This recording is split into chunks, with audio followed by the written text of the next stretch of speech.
for other reactors that might be watching this, I always just want to encourage, like, when you do take breaks or maybe like backtrack on something or just realize that you need to just take a step back briefly, like, always encourage your viewers to go through your backlog. It's funny because the day after I announced that break, I got a comment on a reaction from like 2 years ago. Don't ever feel bad for putting yourself first. And I think that most reaction viewers understand that, like, we are real people. We're not corporations that are running on a very tight schedule or anything. Like, we're just normal people too.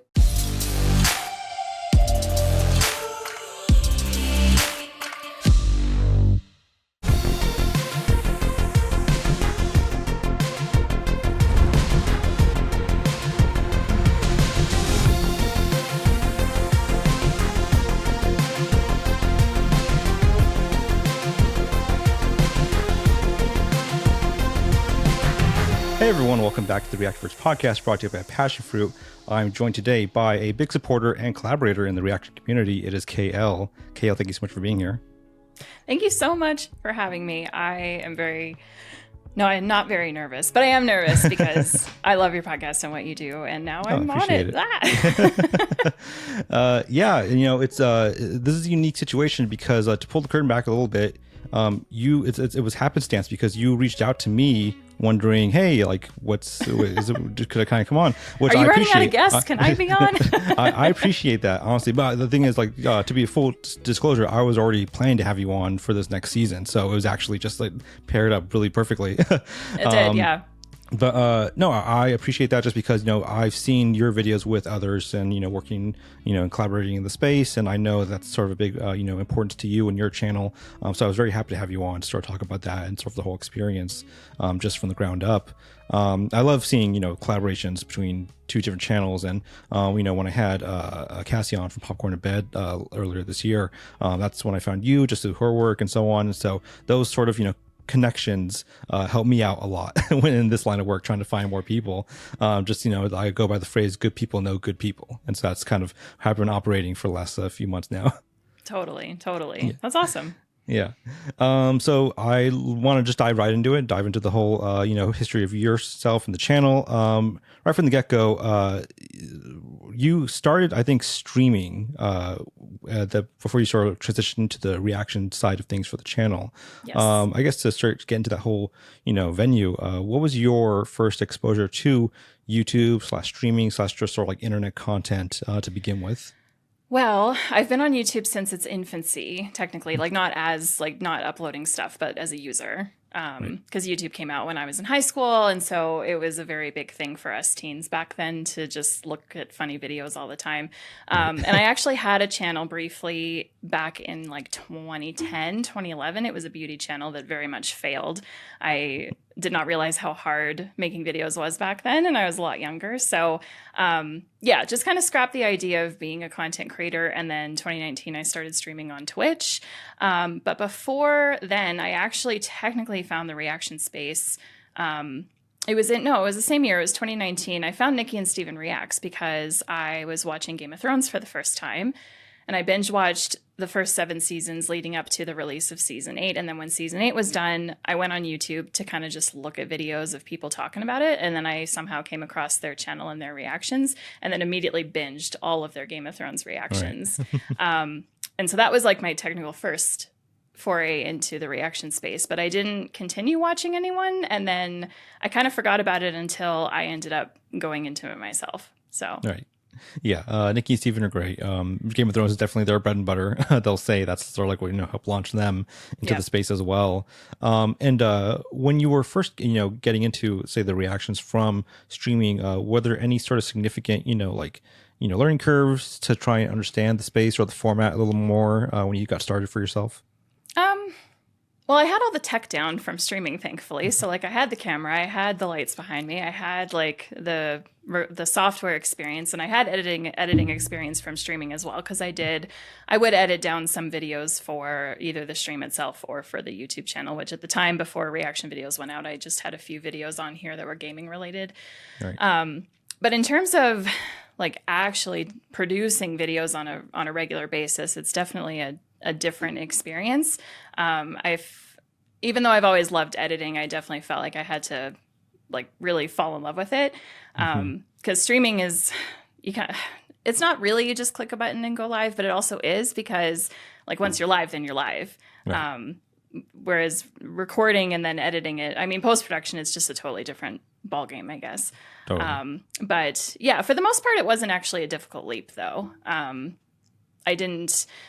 I would have been more difficult if I had never seen reaction videos before, I will tell you that. And I think for some reactors that do just kind of jump into it without any prior experience, like I know that jump is quite daunting. And like I know that Cassie, she started with like the laptop on the laundry basket kind of situation, right? Yeah. Whereas I'm grateful that I had like all of this. So it wasn't a huge deal. But just I guess the day-to-day part of it, it was just an adjustment. Yeah, it's definitely an adjustment. I think everyone is humbled in some regard in the beginning, just to learn either the sort of set design of things or like the technical aspects. And it's good to have a leg up though, like you said, from streaming, and getting into say just the format itself. Like you said, there's a significant difference between streaming and pre-recorded content. Streaming is like a roller coaster. Once it's going, and you can kind of like, improv, ad lib, to sort of like keep things engaged. For the pre-recorded process, I think it's a little difficult because people can get into their own heads about like, is this look right? Am I doing it right? Should I retake that? Should I reset? It kind of like sets upon you in a different way. Was there an adjustment for that? Did you get comfortable on camera in that regard as opposed to streaming and being live? Sort of. Like if I go back and watch my very first reactions, I can definitely see a difference in myself, and I can see just a difference in a little bit of a difference in the way that I speak and just my presentation overall. But even still now, it often takes me multiple times to record my intro for some reason. I have no idea why. So I've actually just recently shifted to like, let's record the reaction first. That's the first thing I'm doing. Then I'll record my review. Then I'll record the intro for YouTube. Because at that point, it's like the jitters are out.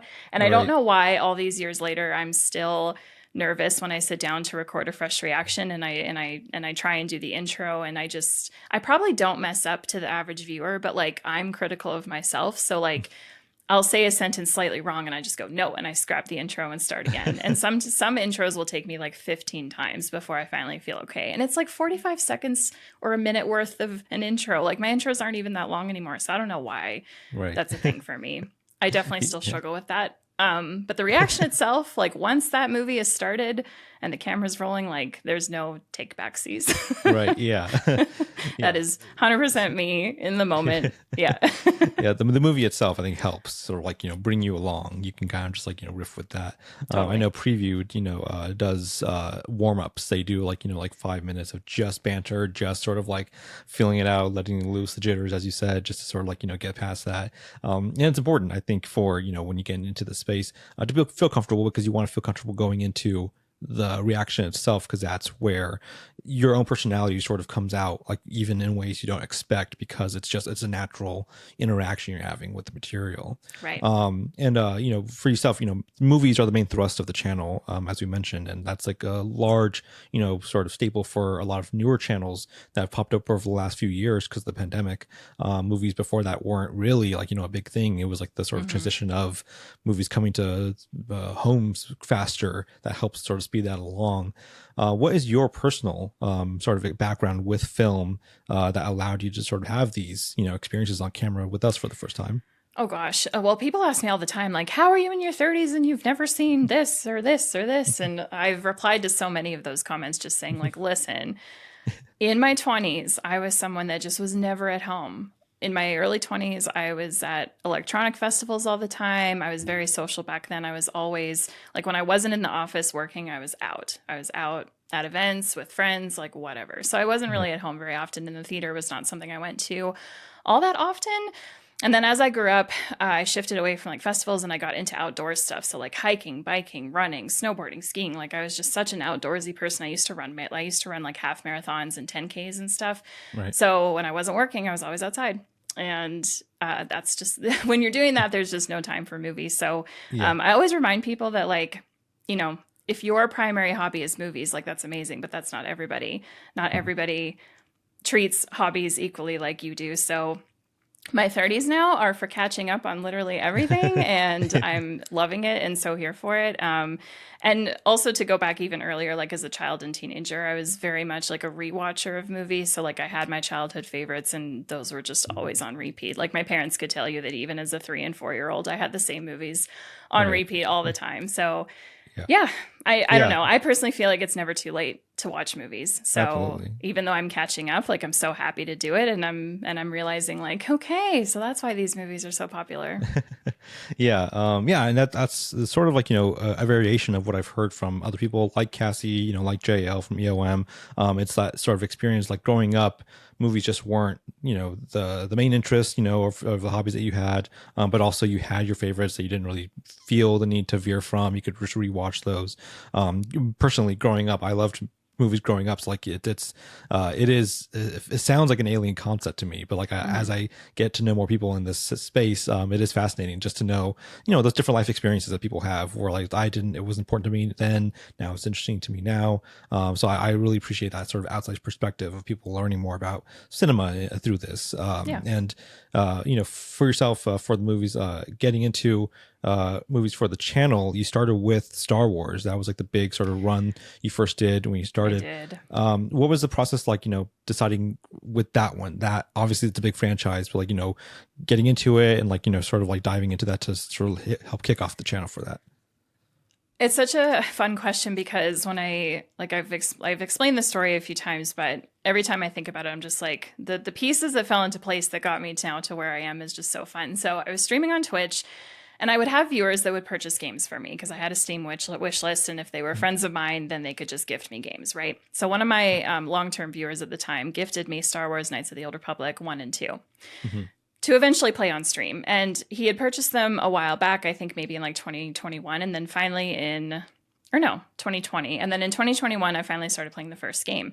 And as I was playing the game, I mentioned that like I'd never seen the movies. I'd never read any books. Like this was my first Star Wars experience, was this video game. So through this game, I'm learning about the Jedi and the Sith, and I'm really enjoying myself. And the story is fun, and my character was fun to play. And then one of my streamer friends, Efferventia, she was asking me how the game was going, and I was saying that I was loving it and I should probably watch the films now that I'm having a good time with the game. And then she was the one that said, you should record yourself watching the movies for the first time and upload them to YouTube. We would all love to watch that. And I'm like, oh, that's a great idea, because I had watched Nikki and Steven before. Like I knew what reactions were. So I kind of had it in my mind like that would start at the beginning of 2022, and the end of January, that's when I put out my reaction to A New Hope. And it's so funny because in the intro of that video, like I'm very much talking just to my Twitch audience because I truly thought that like maybe 50 people would like check out the video and whatever. Like I never anticipated that it would actually become what it has been. But the algorithms and all of those people that were kids when Star Wars came out like found my video, and then just there it went. And then as I'm making my way through the whole franchise, of course, people are now suggesting all these other films and other film series. And of course, they're recommending movies that I had never seen before, right? Like, you got to watch Alien, you got to watch the Terminator movies, you got to watch this and this and this. So yeah, then it just turned into what it now is. And now I'm coming up on 3 years of it. And that blows my mind because uploading Star Wars did not feel like that long ago. Right. Yeah. It can sneak up on you, especially when you're doing franchises like that. It's like it feels like one endeavor, but then it stretches out to, the extent of the movies. And for Star Wars, it's the TV shows and so on, and however long that experience lasts. One thing I wanted to touch upon was something very specific, which was your Clone Wars finale, Siege of Mandalore, Revenge of the Sith. Cross edit that you did for both those together. That was just like watching that. It was obviously such a daunting task, I'm sure, to sort of like just put that Still together. My proudest edit on the channel, I will say. I can imagine. How did you decide to take a swing at that as opposed to just putting out just the regular Siege of Mandalore reaction? I was doing those Clone Wars like season review videos because I was only uploading the reactions to Patreon. I didn't want to edit through all of Clone Wars for the channel. So the review videos was like my compromise for it. But once I had watched the Siege of Mandalore arc and I realized like just how intertwined it is with Revenge of the Sith, then I thought to myself like, oh, well, maybe I'll edit Siege of Mandalore then and put that on the channel and then put like a rewatch reaction of Revenge of the Sith up too. But I think it was after recording Siege of Mandalore, then I had the idea. I actually can't remember exactly how the idea came about, but I was just like, maybe there's a way that I can combine the two and like edit it chronologically. And I'm like, there's got to be something out there. And then I went hunting on YouTube, and I found information of people explaining like kind of to the best of their knowledge, like where each fits in a chronological order. And so I cannot remember. I know I've credited him in that video in the description because I used his like flow of the story, like how to piece it all together. I did make some slight adjustments that were different from his recommendation just because I felt it better flowed with like my reaction specifically. But yeah, editing that together was so much fun. And like I said, it's still probably the edit I'm the most proud of on the channel.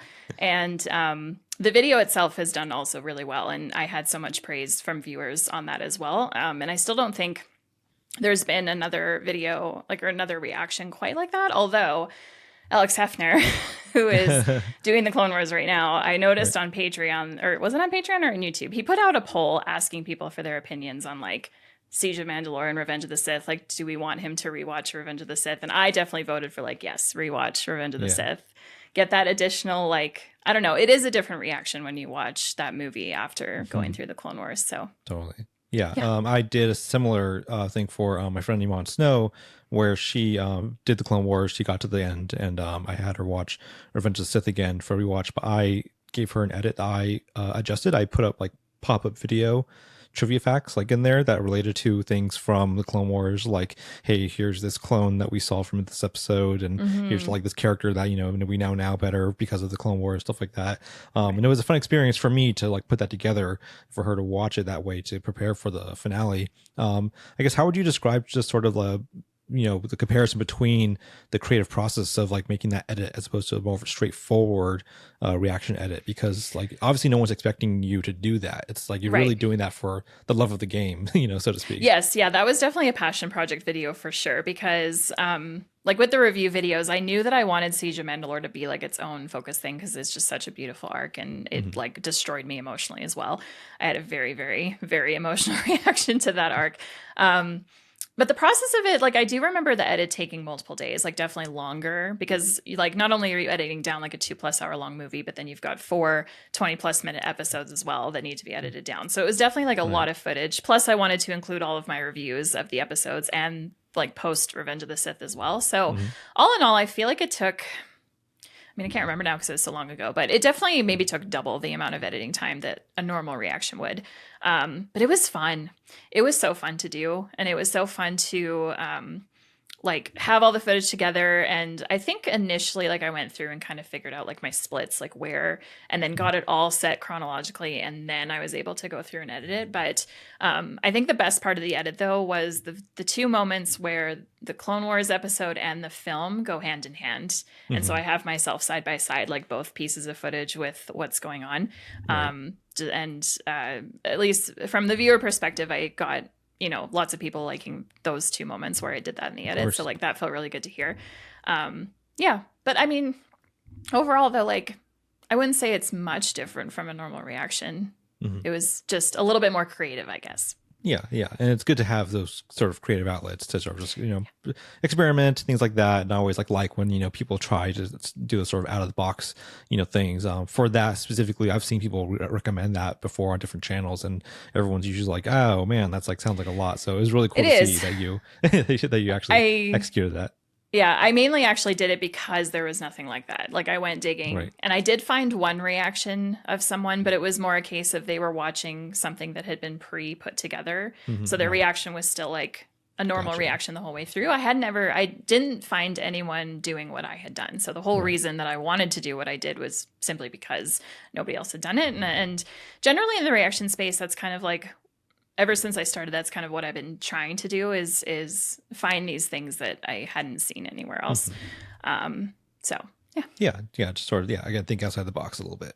Just a little bit. Yeah. And after, you finished that run with Star Wars and started getting into, other types of films, maybe through recommendations, stuff like that. Did you have any specific strategy for, the type of films you wanted to watch or dive into? Not really. And not really. But I ended up like, I knew there was so much I could watch. And I've kind of like, for 2025 moving forward, I am going to be a little bit more strategic about things because I have definitely been in the comic verse now. Like, I feel like that's what my channel is known for. It's like I react to. I've been going through Marvel now for a really long time, Right. and X-Men now as well. So 2025 is definitely going to be a year of focusing, like moving out of that a little bit, because as much as I'm still enjoying it and loving it, there is so much more that I want to get to, and I'm not fully burnt out on comic stuff, but I definitely am feeling like, okay, I've been doing this for a while and it's time to be a little bit more with variety. So going into 2025, yes, I actually do have like a very much a strategy in mind, one that I haven't really been doing since the channel started, I guess. I feel like these first few years on the channel has more just been like throwing something at the wall and just like seeing what happens sort of thing. But I also like don't regret anything I've ever done. Like, it's been a lot of fun going through the Marvelverse, going through the X-Men movies. I've also been doing the Viewisk universe, which has been a lot of fun, and I have very much been enjoying that. And then I've done a few like smaller series, like I just did Ghostbusters on the channel, which was a good time, and I did the Hunger Games, which was really fun. Both franchises had been heavily requested by like two different people. So like my sister-in-law was very much pushing for the Hunger Games, which was lovely. And I also wanted to do that mainly to try and get more women to my channel.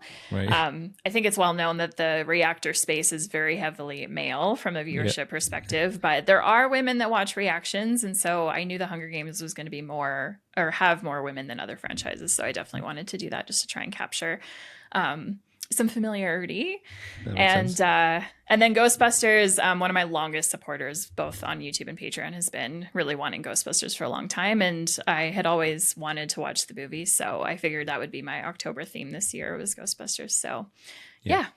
That makes sense. You've seen to balance, out like a run of like, franchises, with multiple entries with like sort of one-off films. I guess how would you sort of compare those two experiences going into a movie that is sort of a one-off experience versus something that's like, the first or next entry of a longer franchise?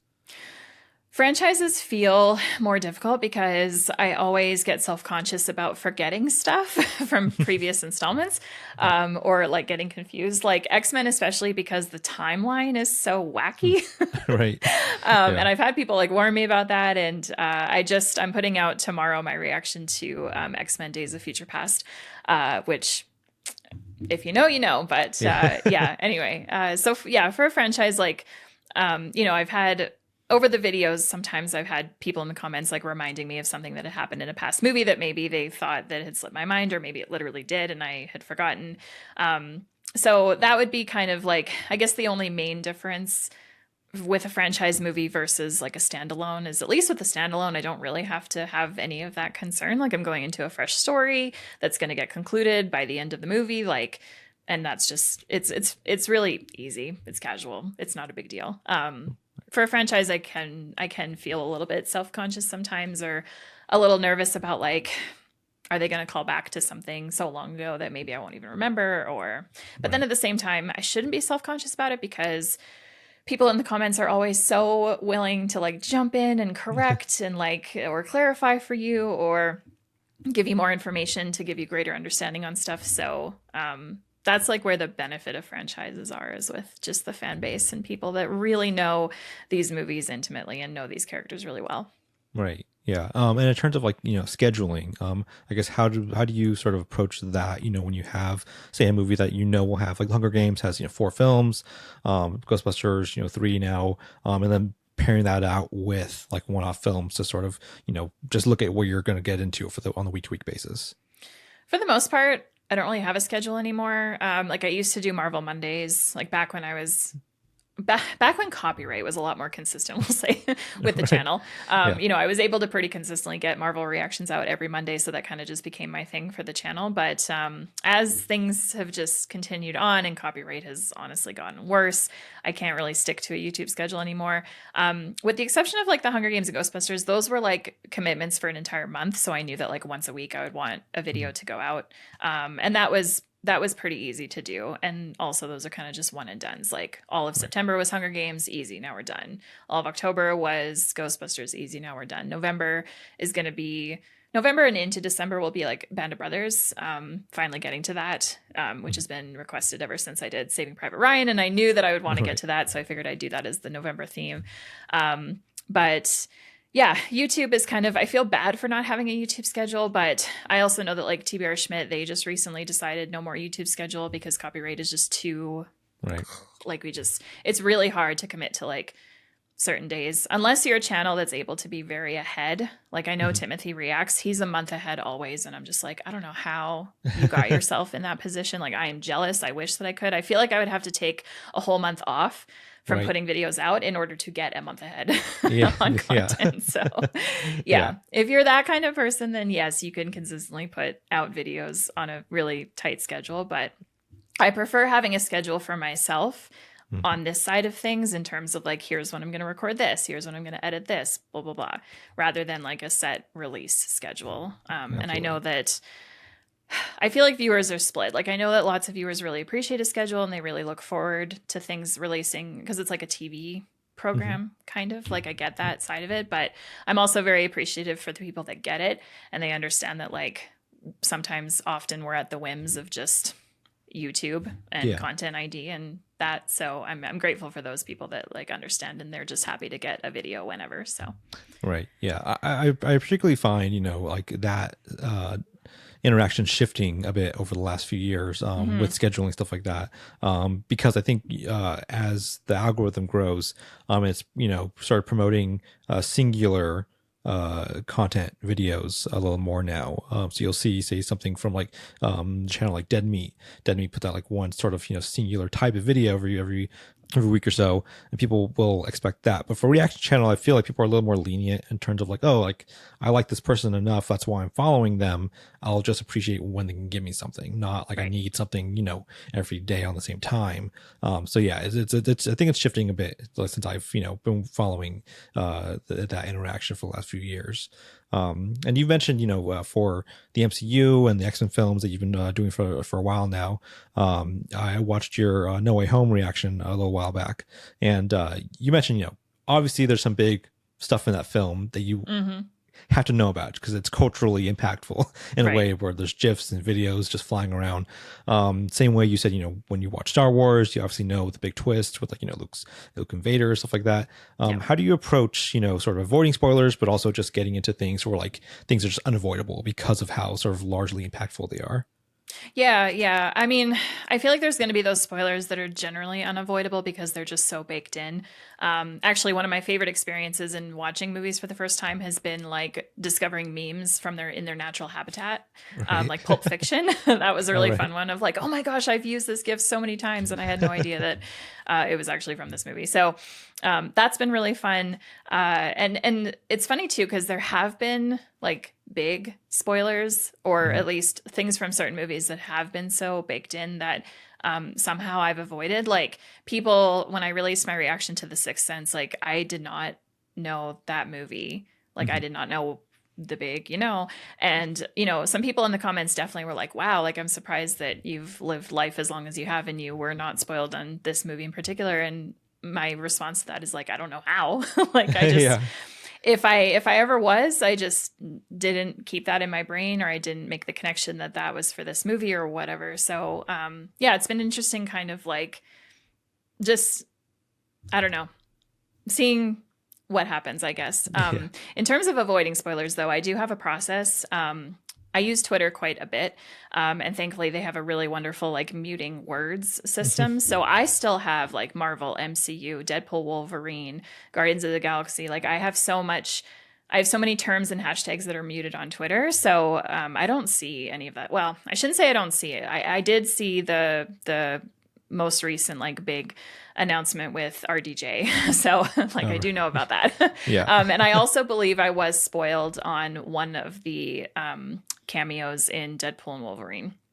So when that reaction comes, obviously in my intro, I always do that. In every single intro, I make it very clear, like, what do I know about a movie before going into it? So in the case of like No Way Home, I was pretty confident, like 100% confident that I knew like generally what to expect.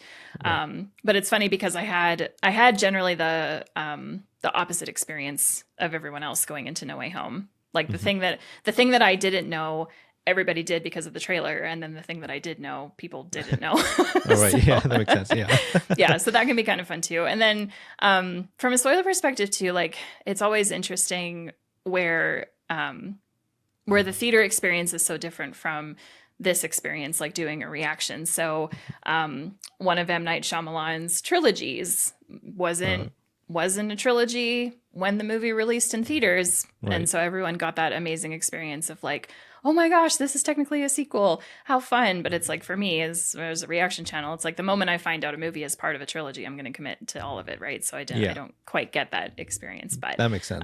Yeah, I try my best to avoid, but at the same time, sometimes things are unavoidable. And I know that I've had people be disappointed in the comments if I know something before watching a movie. And it's just like, well, I can't help it. Would you rather I lie and pretend that I didn't know right. and fake it? Like, apparently y'all hate fakers, but then you get upset when I already know something going in, and I am letting you know that I know.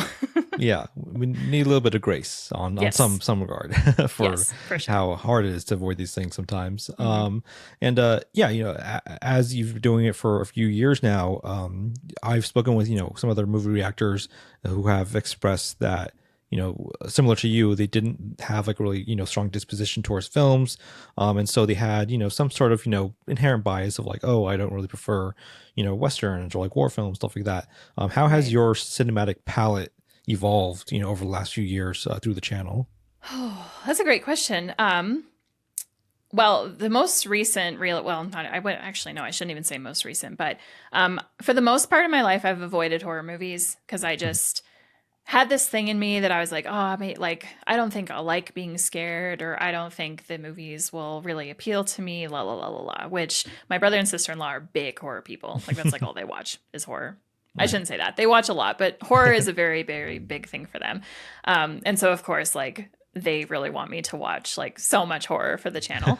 And so as like doing reactions, like in the last 3 years, like I've watched the most horror that I have in my whole life. And I haven't even really jumped into the genre yet. Like, I've only done a handful of movies in the horror genre for the channel. But that's like the big realization is like, oh, I think I actually really like horror, and I don't think I get as scared as I think I would, Right. So now it's a genre that I really want to dive into.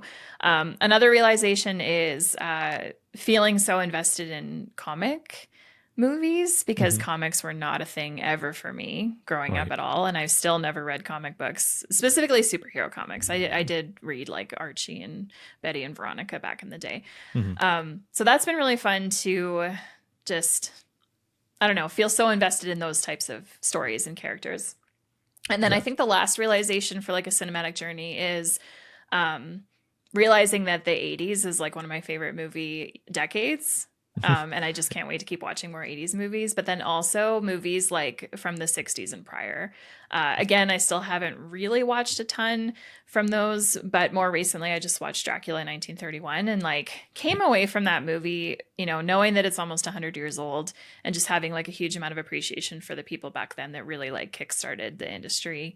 And also just seeing like how things have changed. I actually just watched, I'll send you the link for it, but I just watched this video a few nights ago.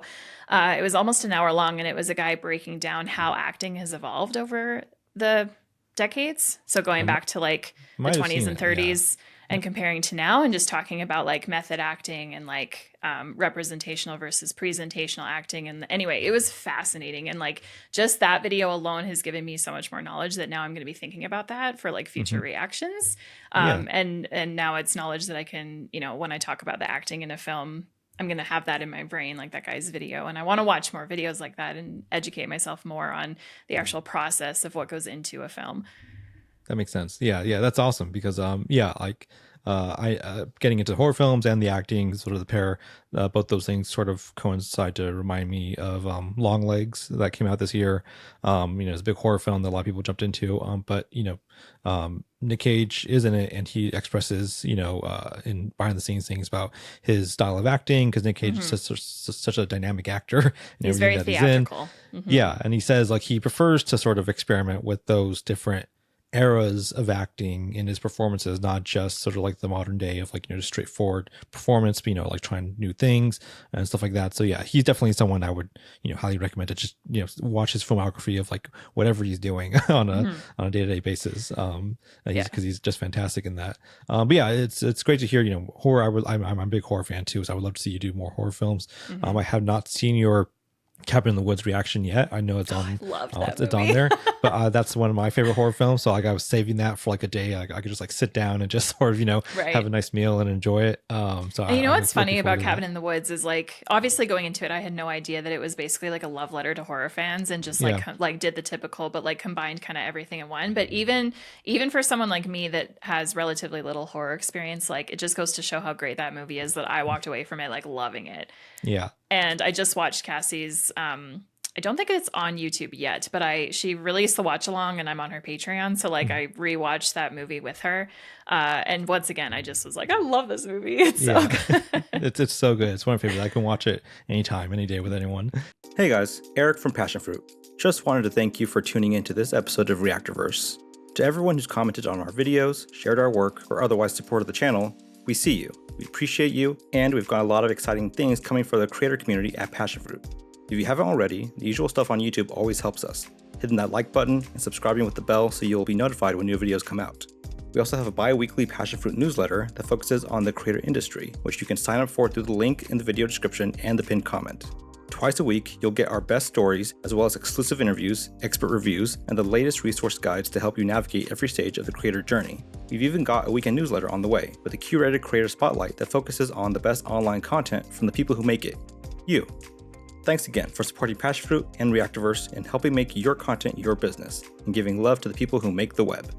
Yeah. Speaking of Cassie, as you mentioned before, collaborations are a big part, of your channel and your experience so far with it. You did dual reactions with Cassie from Popcorn in Bed, one for your channel, one for her channel. Same with JL from EOM Reacts.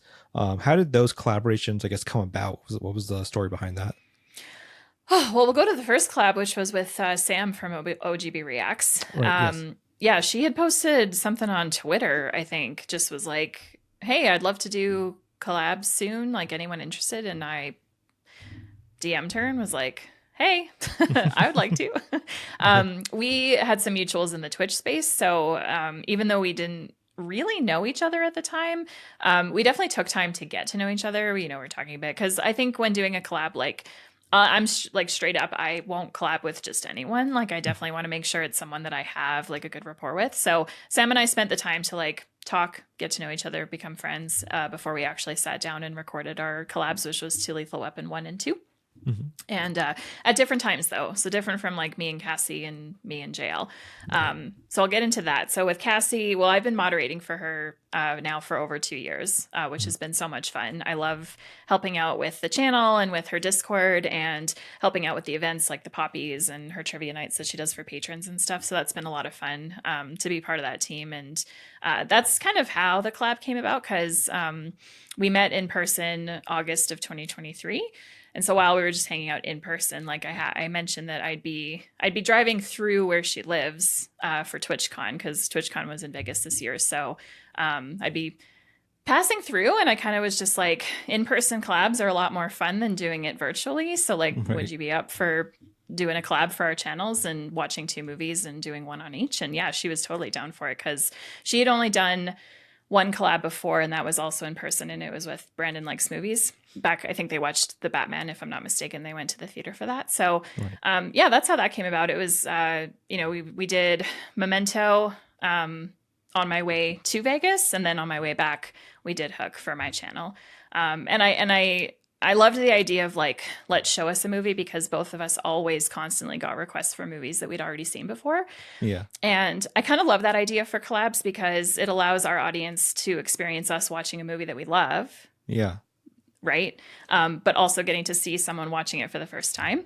That said, I still think I still like collabs where both 3 actors are watching it for the first time too. But I also just love the idea of doing the alternative. So yeah, I showed her Memento, although I did have a list. We both had a list of movies that we were like picking from. So it ended up Memento for her channel and then Hook for mine. And that worked out really well. And then it was the same thing with JL, we kind of had that idea of like, let's show us a movie we've seen before, but ultimately at the end, we decided to go for 2 movies that neither of us had seen.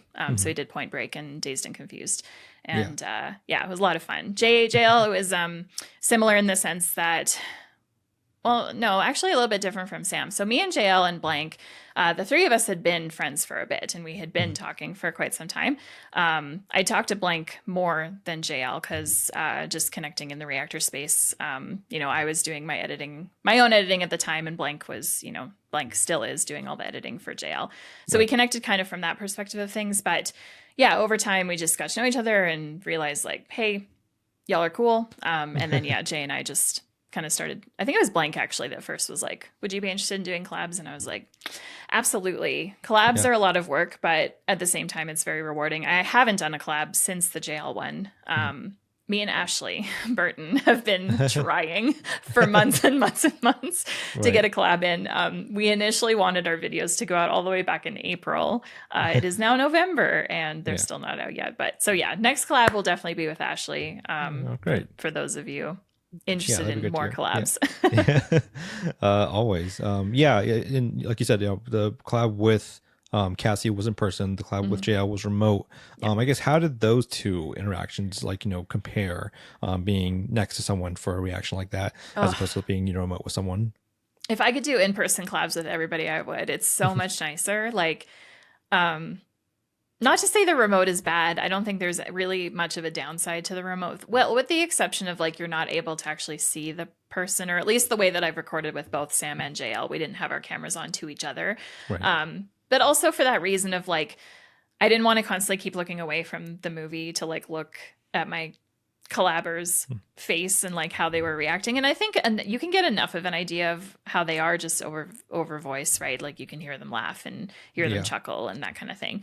And then of course we're always using our words to express ourselves, right? But in person is just you can feel them next to you, and you don't have to worry about. Well, you still have to wear headphones for the movie, but like, I don't know, there is something different about it. And then, I guess probably the best way to explain it is like for the review part, like as soon as the movie's over and you're actually doing the review, you can turn and you can actually look at the person and you can see their facial expressions right there. And I don't know, it's very much like watching a movie with a friend on the couch feeling to do in-person collabs. So it does suck sometimes that the world is so big, that we can't just like easily get to one another to do those in-person collabs. But I think if the day I've had, and I don't know why people comment this, I've had a number of comments from people that they're like, you need a guest, like you need a full-time guest on your channel because 2 are better than 1 and la la la. And I know that a lot of viewers do prefer like a duo or more channels, right? Which is totally fine. It's just me though, but I do have guests. I've also had my mom on the channel twice. I've had my dad on the channel. My brother wants to be on the channel. We were going to do Saw last year. He wants to show me Saw. Wasn't able to make it happen. I don't know that it'll happen now before the end of this year, but I'm going to try and get him here for 2025 to do that because I really want to watch Saw. He really wants to show it to me. I don't want to watch it without him. So yeah. Yeah. I mean, that's fantastic. Cause like, I was going to, bring that up because the parents coming into it was also something I was really fascinated by. To begin with, did you have to explain to them, what the format was, what sort of what the channel was, what the, like, the whole, dynamic is? I didn't really have to explain it because they watch, well, my parents, they don't watch as much as my brother does. My brother and my sister-in-law are big fans of the channel. They watch just about every reaction that I've done, as long as they've seen the movie, of course, and they are much bigger movie goers than I am. So for the most part, they've seen most of everything. With my parents, it wasn't so much explaining. Like I did explain, but I also just, I feel like explaining this to anyone, I always just say, it's that feeling of like having your friend over and you're showing them a movie that you love and they've never seen, and you're constantly just like looking over at them for like facial expressions or hearing what they have to say in the moment. I'm like, that's what this niche is. That's exactly the feeling that we provide for so many people. And once I explained it like that, then they're like, oh, okay, that makes sense. And then of course my dad's like starting to give me all these recommendations. And same thing with my mom. My mom has seen way more movies than I have. So yeah, and also you got to keep in mind, like I was already streaming on Twitch for a few years, and my mom had been on my Twitch stream twice. My dad had like popped his head in once on a Twitch stream. So like they already knew what my online life was like and like the things I was doing, and kind of knew the format of a live stream. So it wasn't really difficult for them to get on board with the reaction channel. And my dad was my first guest, which really surprised me. But I asked him to make a poll for me, like just to pick some movies for a poll for people to vote on. And then he just casually was like, well, maybe I'll come watch whatever wins with you and like be there with you when you're watching it. And I'm just like, sure, if you want to be on the channel, like, yeah, do that. And then he did for Smokey and the Bandit, and that was really fun. So once he was on the channel, then my mom was like, well, I want to be on the channel now too. So yeah, that's great though. Yeah. I'll like to see it turn to that. I'm grateful to have a family that is like super supportive, even if they like, I don't know. It's just, even if they're not like fully 100% into it, like, you know, they understand it. They get it. They've seen lots of movies. Like my dad had always been wanting me for like my whole life to watch like the Terminator movies and the Matrix and stuff and Close Encounters of the Third Kind. So like once those videos went out, I like would send him a text and be like, hey, I watched this. The reaction's up. Like, go check it out. Yeah. Yeah, that's fantastic. And now they have that, you know, sort of forever to see. Right. And then also too, and this might be like super morbid thinking, but I do think about it sometimes, how like, you know, God forbid, if something happens to me, I have all of these hours of video footage like publicly on the internet that like family, friends, like whoever could go and watch. And I think about that a lot because like there have been larger YouTubers that have sadly like passed or something, right? And then their channel just kind of becomes like an archive of sorts, like a giant memory book essentially. So I think about it from that perspective too, just like no regrets in doing this because now I have all this footage or whatever. Yeah, so, absolutely. I just did helped with edit for Coco for Previewed, and that obviously brings up, you know, ideas of legacy and, you know, family and memory and stuff like that. And yeah, like Adam and Jay, you know, like they gave a nice little outro about, hey, like down the line, like remember us, you know, our viewers will never be forgotten, because like now we have you know, a few thousand people watching us to help keep us in their minds. It turns into a big like sort of love letter and archive like that. So I really appreciate that. To sort of, you know, keep wind things down a little bit here. One of the main things I always ask is what has been the most consistent obstacle that you've faced in your time with the channel? Aside from copyright? Copyright's kind of entailed, like, I think most people say. That's like the number one, I think, for everybody. I feel like this consistent obstacle has been trying to figure out a schedule for myself and a routine that I can stick to, because I'm confident that I have ADHD, but I've just never been diagnosed with it. I've never gone down that process because there's a part of me that's just like, I don't really want medication anyway. So it's like, do I even need to go through that process to like verify that I have it? If I could just go online and like look up resources on how to manage it and deal with it and just take that advice and see what works for me. Like I'll just do that instead. So that has been a real challenge, is just figuring out, like I've tested all kinds of weeks where like I've tested like Monday's a recording day, Tuesday's editing, Wednesday's recording, Thursday's editing, like that type of format. And then I've tested out weeks where it's like I'll edit in the mornings, record in the afternoons, every day of the week. And then there's been sections of years where like I'm really picky on not wanting to work Saturdays and Sundays, but then copyright will usually mess that up, and then I end up working Saturdays, Sundays anyway. And so at this point in time, I feel really comfortable with my current flow finally, which is at the start of the week, I go like, what do I want to do this week? Like, what do I want to get done? And then I just make a list for like week to-dos. So I'm not necessarily saying like Mondays for this, Tuesdays for that, blah, blah, blah. Like I just go, what do I want to get done this week? And then every morning of that week, I then look at my list and go, okay, what do I have left to do? And then I decide from that, like, what will I do today? So that's been really, really helpful. And then as well, from like a Patreon perspective, like I've been decently solid with like a Patreon schedule in terms of like watch along releases.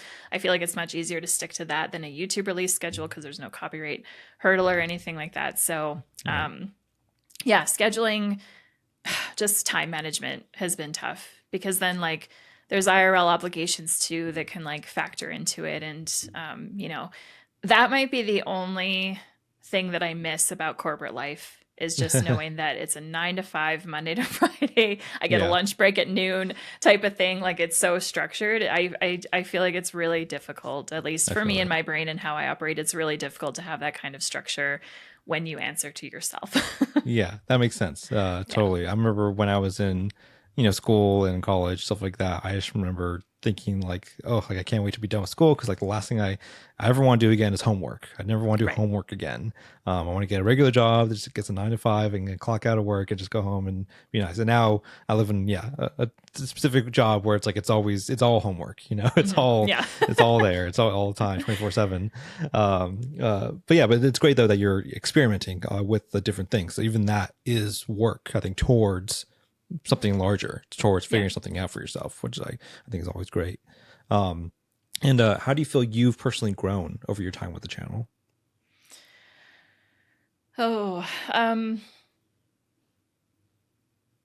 think I've grown from the perspective of not being as hard on myself, and I still am very hard on myself, but I've become a lot better with it. And I'm going to just throw out like a huge credit to my Patreon members in particular, because like, not to toot my own horn and say like, oh, I've got the best Patreon community ever, but I really have a wonderful Patreon community. And I really I have barely had problematic people over there, which I'm so grateful for. I have people that are super respectful of like spoilers and such and setting expectations. But overall, I've had so many Patreon members like encourage me to take breaks. Like there's been a number of times where I've shared like what's coming for the week. And like the first comment will be from someone being like, wow, this is a really busy week. Make sure you don't burn out. Like make sure to take some breaks and take some time for yourself. And I'm just like, you are so kind. Thank you. Like, anyway, so I actually just announced a break because I'm going to a wedding in a few days.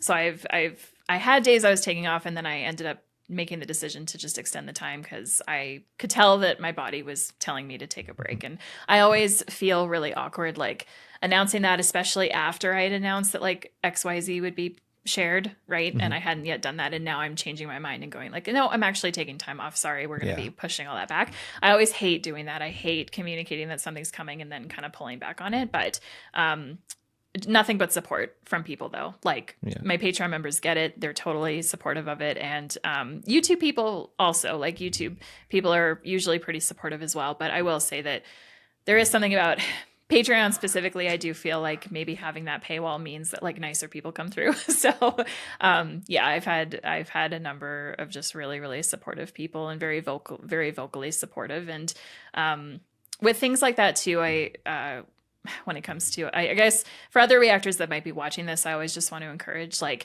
when you do take breaks or maybe like backtrack on something or just realize that you need to just take a step back briefly, like always encourage your viewers to go through your backlog.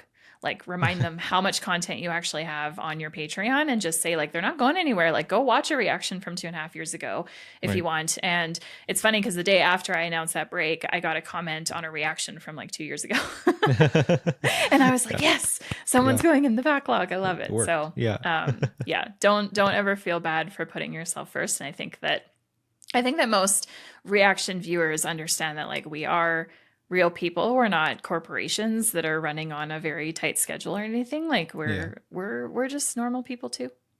Yeah, so, absolutely. Yeah. And that might tie into the final question, which is, beyond any monetary or financial value, what is the most rewarding aspect of the channel for you? That's a hard question because I feel like I just want to say like everything, but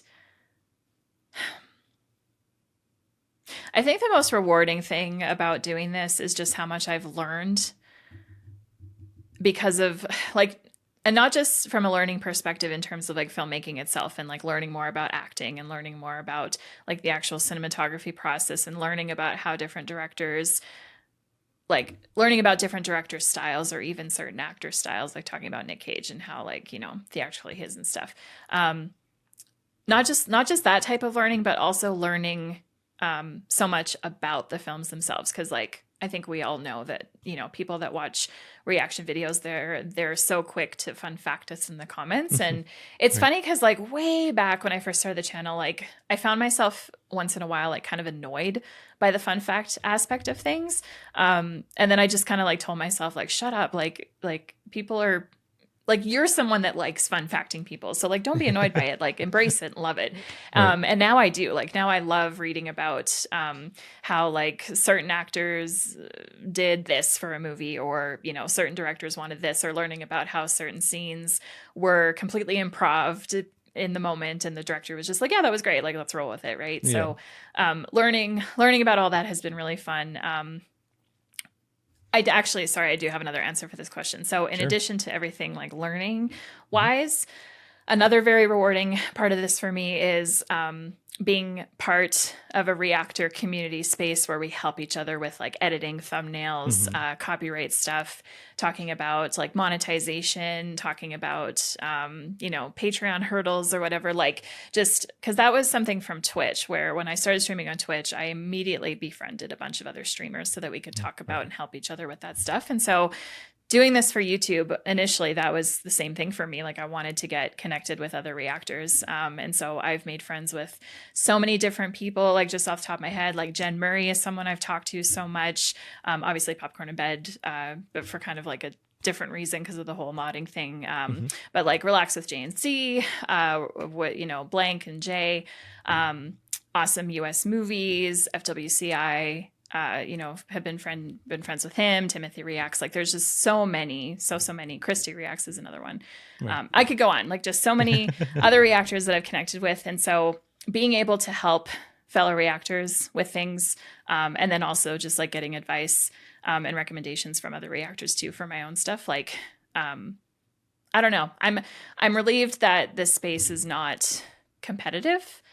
At least with the people that I talk to, it doesn't feel competitive. And we're all just here to like communicate with each other and help one another out and kind of like prop each other up. And I think the increase in collaborations also speaks to that. And I think that the reaction space and from the viewer side, I think that they're picking up on the fact that we are becoming more open to doing collaborations with one another. Cause I see suggestions all the time. And I have YouTube viewers ask me all the time, like, hey, are you collabing with so-and-so? Do you want to collab with so-and-so? You should do another collab with someone. So yeah, those two things I think are pretty equal. That makes sense. For me. Absolutely. Yeah. I spoke to Cinebinge earlier this year and they said the same thing. You know, the beauty of this specific field of work is that it doesn't feel competitive at all because it's so unique to each channel. You can watch the same movie between several different channels, but it's a different interaction experience each time because you're bringing your own, you know, specific, you know, niche to like how you're digesting it and how you're giving it out to the audience. Yeah, like it's personality based, which is why like some channels just have more support than others, right? Like if a personality is more appealing to the wider audience, we'll call it, right? You know, like our channels are very personality based. So that's actually a big reason why I'm not necessarily someone who focuses so much on like thumbnails being like perfect or whatever. Like, you know, I think like viewers are always going to have their preferences on who they like the most in the space. And heck, even I have my own preferences on who I like to watch in the reaction space. I think that for the most part, it boils down to personality, but in addition, like there's other things that factor in, like how the video is edited and stuff. But what I love so much about this space, though, is that there is somebody for everyone. Yeah. So, you know, we all get mean comments. We all get people like feeling like they can criticize like who we are. And for people that seem to be really critical of me, I'm starting to just reply to them and being like, you don't have to watch me. Like, just go watch someone that's more appealing to you. Like, I'm not offended.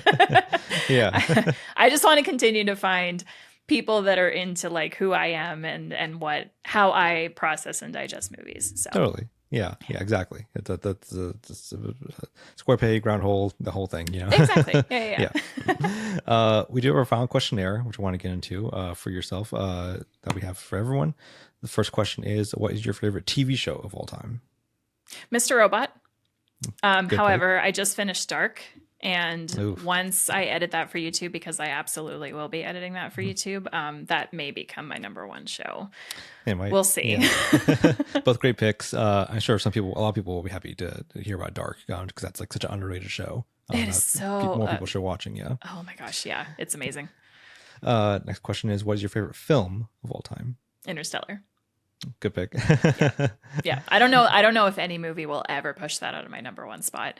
I saw that one in the theaters in 2014, and it's been my number one ever since. Yeah, it's a harder one to beat for sure. It is.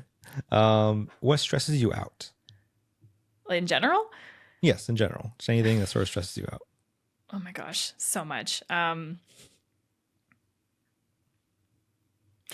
think what stresses me out the most is when I get stuck. Mm-hmm. Like when my brain is like, oh my gosh, you can do this and this and this and this today, but my body's just like, I'm just going to sit and rot here for an hour. I think that stresses me out the most. 100%. Yeah. Yeah. Especially when you have some downtime and you're just like, oh, I actually have some free time. Like, what do we do? And then you start stressing stuff out, thinking like, what's the best thing to do in this free time? You know? Yeah. Yeah. Yeah. Totally. What helps you relax? Being with my dog. I just got a new dog. Her name is Soka. I adopted her in August, and she has been incredible. She is very good at removing stress from me. So just taking her to the dog park or going for a walk or even just like hanging out with her in here. I'm sad because she doesn't love this room for some reason. So she's like barely in here when I'm recording. And I do sometimes wish she was in here a bit more, but I also don't want to force her to be. And there's no door to this room. So like, it's not like I can lock her in here to be with me. So, yeah. Yeah. What is a hobby or passion you have outside of TV and film? I mean, video games is one, but I mean, I still stream video games, so it's kind of work in a way, but I don't really treat it as work anymore. Outside of that, I still love being outside, even though it's not the hobby that it used to be for me. Like I still love walking through the woods and I still just really enjoy my time out of the house. So yeah, not as active as I once was, but it definitely still calms the brain down and I enjoy it a lot. But it's good. Good to get out and touch grasses, people say. It is, yes. What fictional character do you relate to or just care deeply about? Oh my gosh, too many. I don't know. I think a more recent character that I felt like I could relate to was Jessica Jones. I watched Jessica Jones on my Patreon as part of like my going through the non-phase Marvel stuff, which I'm doing over on Patreon that will slowly eventually come to YouTube. And I had a lot of people tell me that my voice sounds a lot like Jessica Jones or Kristen Ritter, I guess. Kristen Ritter's voice for Jessica Jones. I had quite a few patrons tell me that they think I sound just like her. So yeah, Jessica Jones felt very relatable to me. Not in all cases, of course, but just generally speaking. And then a fictional character that I care a lot about. I'm going to say Amos Burton from The Expanse. One of my favorite fictional characters of all time. And I love that actor. And even though Amos is very much a psychopath a lot of the time, there's something about him. And if you've seen the whole show and you've read the books, then I think you would understand. So that's all I'll say about that. Yeah, absolutely. What is your guilty pleasure show or film? The OC is a guilty pleasure TV show. And a couple years ago, I showed one of my moderators, one of my longtime mods, and one of my online friends. The three of us watched through the whole OC, and they hadn't seen it before, and it was a rewatch for me. And it was really fun. What really stuck out to me was like you had two guys who, you know, are in their 30s that had never watched the OC before. And it still worked for them, even all these years later. And so I feel like the OC, in a way, is like kind of timeless in that sense. Like it still has so much that is appealing to people even now, but it is very much like, it's very much a time capsule of the mid 2000s. And I love it for that. Very nostalgic. And then guilty pleasure film, I feel like there's so many. I'm going to say Con Air, because I know a lot of people, I don't know. I feel like the meaning of guilty pleasure is like, you love something that most people don't like. Yeah. But I don't know. It's hard. I don't think I have a movie or show like that, though. But Con Air, like, I know there's some people that will kind of be like, meh, meh about it, but I love that movie. I've always loved that movie. Yeah. I think it's such a fantastic film. Just a fun ride. Yes. What show or film gave you your favorite reaction experience with the channel? Ooh.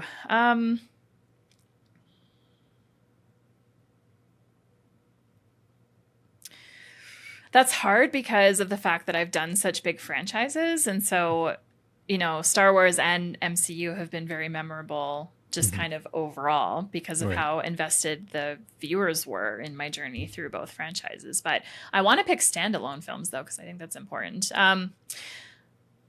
The Last Samurai always sticks out to me as a really prominent reaction, just because I cried for like 15 minutes straight and I like couldn't even get words out because battles just make me so emotional. And The Last Samurai has a very good final battle that just really got to me. So that reaction sticks out for that reason. And I just really love that movie. So that's a very memorable one. Yeah, and that's fantastic. From a TV show, because I haven't done a ton of TV shows on the channel, I would say Fallout, simply because, well, actually, Fallout is kind of tied with The Last of Us. The Last of Us was the perspective of like, this was filmed in Alberta, so I was the person that was looking for familiar locations throughout every episode, and like looking for like the I know that place moment. But then Fallout from the perspective of like, I love Fallout New Vegas, and so I was really excited for the show, just to like as a fan of one of the games, and so same thing, was kind of like looking for those Easter eggs in Fallout to just again be like, oh my gosh. Both were really, really, really memorable and fun experiences. So that makes sense. It draws some personal connection to it. Yes. What show or film do you wish you could erase from your memory and react to again for the first time on camera? Dark. No, because I just finished it. So I actually haven't even put out all reactions to it yet on Patreon. I've got 2 more episodes to go.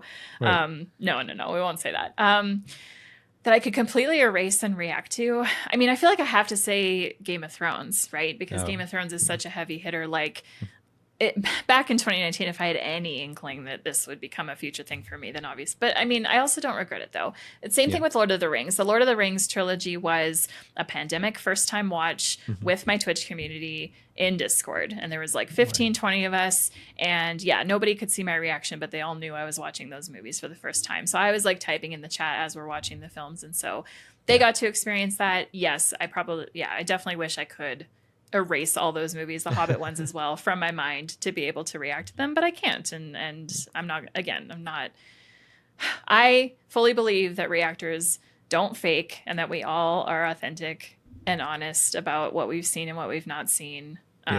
So everyone will just have to be okay with the fact that I've seen those movies before. I definitely have a lot of good faith that 99% of reactions are all genuine, just because no one has the time to I agree. sit through something I think that they've seen already. It's just like especially if you do this on a day-to-day basis, it just sounds very tiring. And also like it's exhausting anyway doing this. Like it seems like easy work, but like any job or any like, you can become tired with doing something. So I always just have told people like, it's tiring enough just being myself on camera and doing this for you all. Like, imagine trying to act it or like fake it or something or pretend. It's like, no, that just adds unnecessary stress. Exactly.